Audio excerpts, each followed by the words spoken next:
આજે આપણે સેવ ખમણી બનાવીશું। ચણાના લોટના ખમણ મેં બનાવી દીધા હતા, હવે એનો ભૂકો કરીને આપણે સેવ ખમણી બનાવીશું આજે। હવે આપણે એક પેનમાં તેલ મૂકીશું।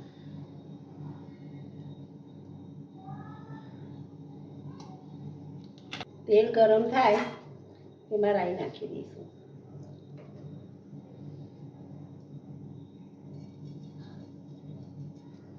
રાઈ તતળી જાય પછી તેમાં હિંગ નાખીશું,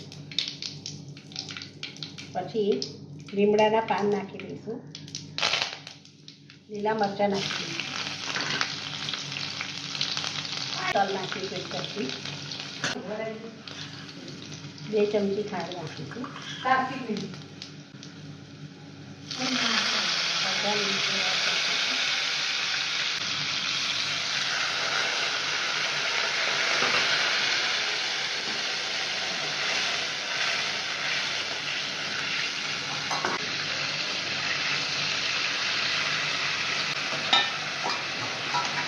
સેજ ખાંડનું પાણી બળે ત્યાં સુધી હલાવીશું આપણે।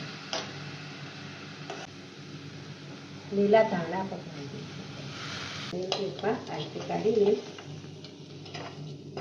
ઉપર સેવ નાખીશું, દાડમના દાણા નાખીશું,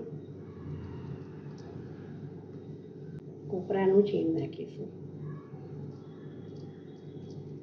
અને તેને આ રીતે લીલી ચટણી સાથે સર્વ કરીશું।